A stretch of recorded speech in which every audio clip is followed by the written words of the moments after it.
So we've been on this Lenten journey.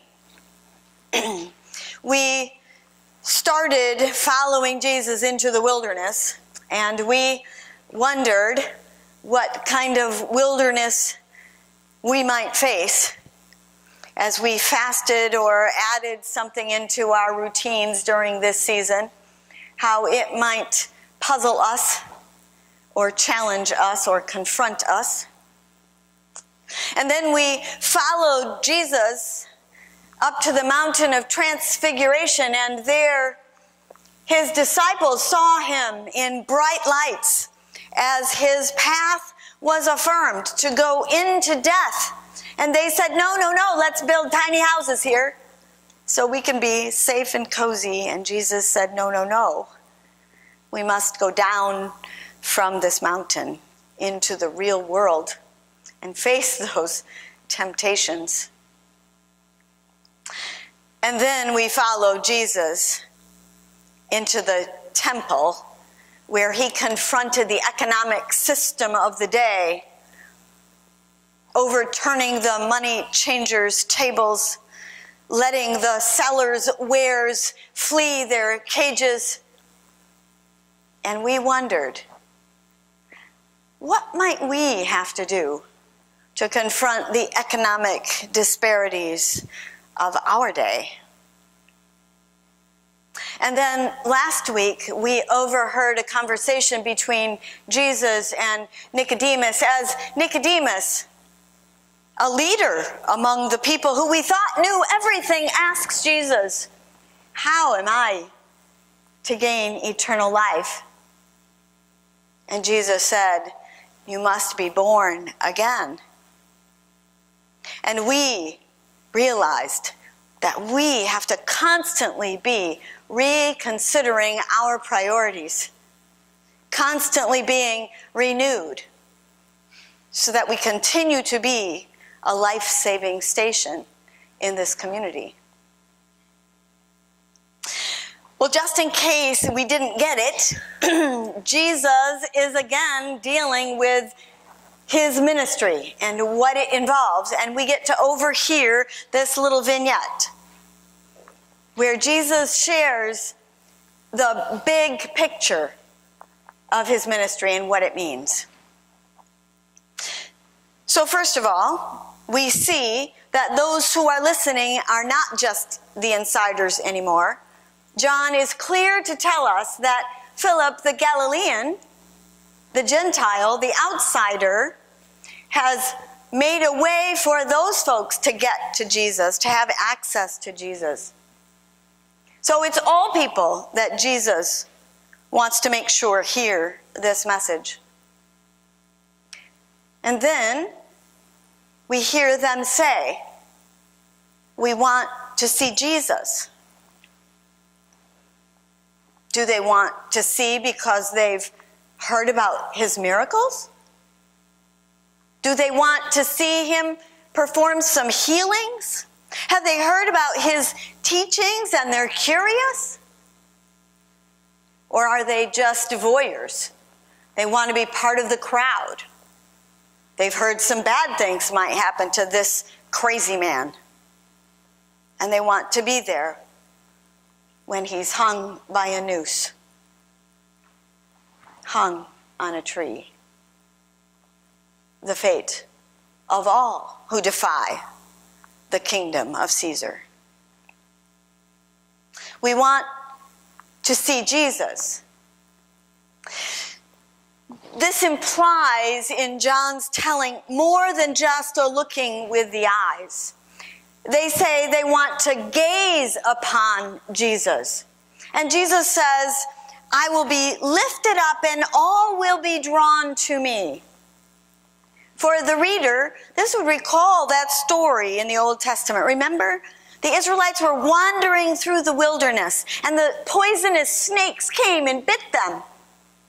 And Moses says, what must I do? All these people will be dead soon. And he got the message. Create a bronze snake and put it on a pole and lift it up. And tell the people to gaze upon it.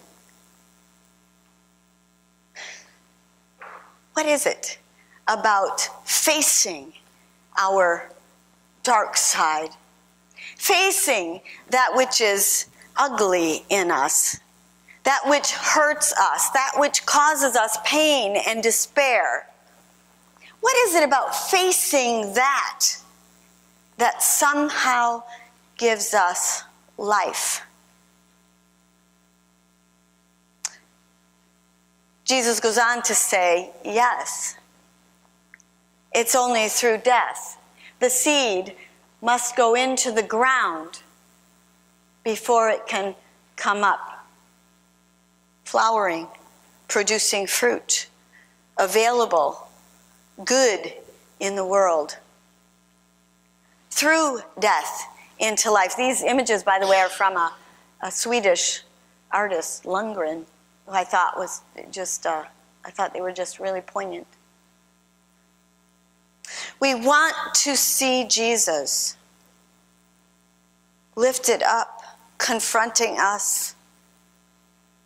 We want to go into our darkness so that we can bring new life. We want to see Jesus. It's interesting. Dan Kimball writes a book. They like Jesus, but not the church. In this book, he makes 6 points about those who are not coming to church anymore. The spiritual, but not religious. He says they criticize the church because it's organized religion, but with a political agenda.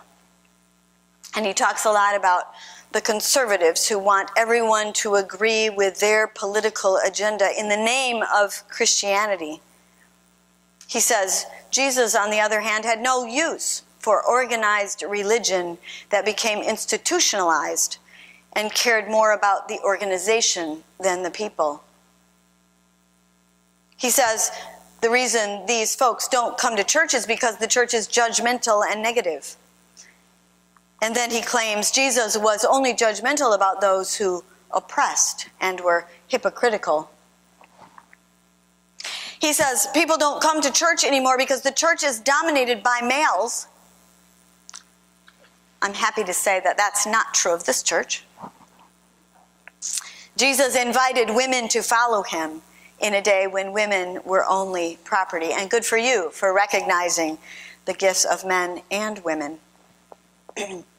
He says people don't come to church because the church is homophobic. Again, thank God that doesn't apply to you. And yet, when people hear church, they think homophobic. So they aren't going to come unless they know that you're not homophobic. And that's the value of the rainbow outside a church, is that people then know, oh, that church is a safe place. The fifth reason he says people don't come to church is because it's arrogant, believing that all other religions are wrong. He says Jesus didn't sign on to any particular religion. In fact, he came to reform the religion of his day, and he lived love. And the sixth reason he says people don't come to church is because they take the Bible literally. He says Jesus taught about following the spirit of the law, not the letter of the law. And today, as we explore the clobber passages, the 7 texts that people use to condemn homosexuals to hell, we will be thinking about how not to take the Bible literally, but seriously.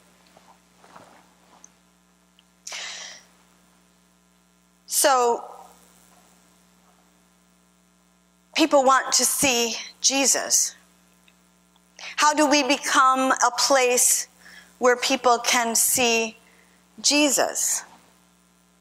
How do we continue to address who we are? How do we be lifted up so that people will see Jesus? Not the church, not a museum, not doctrine, not artifacts, not tradition, but Jesus. William Sloane Coffin tells a story about a young man who was part of the revolt against Salvador Allende in Chile in 1973.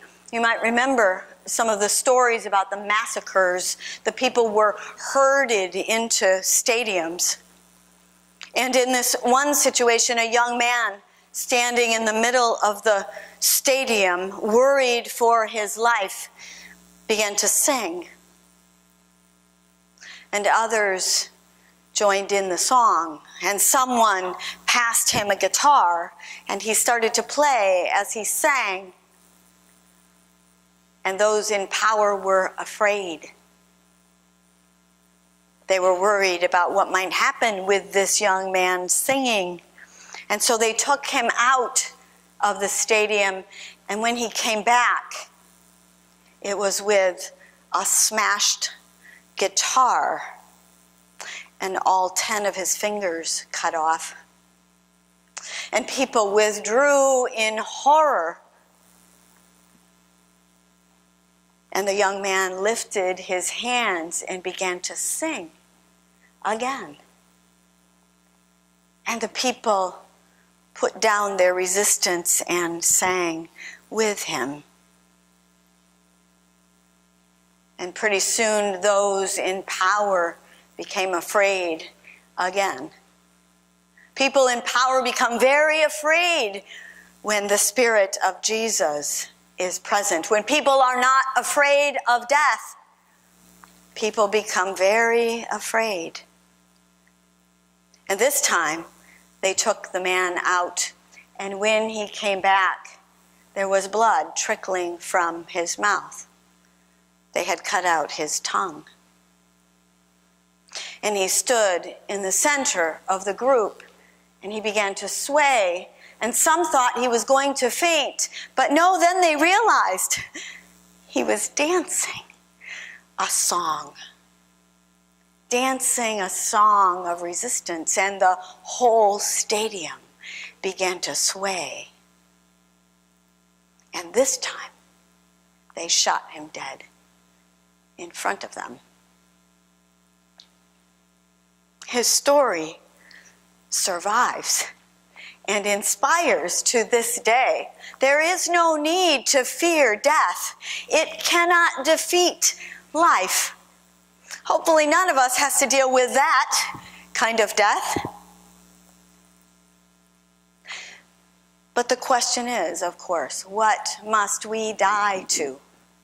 What must we let go of to be lifted up so that people will be drawn to us? We want to be Jesus.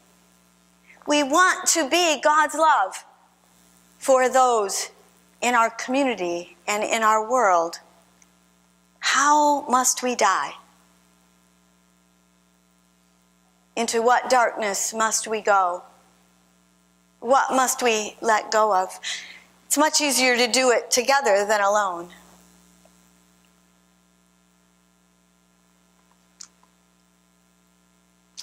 Lenten journey is not easy. These questions are not easy. But they're important questions if we want to be Jesus for the world. Let's consider that for a moment in the quiet.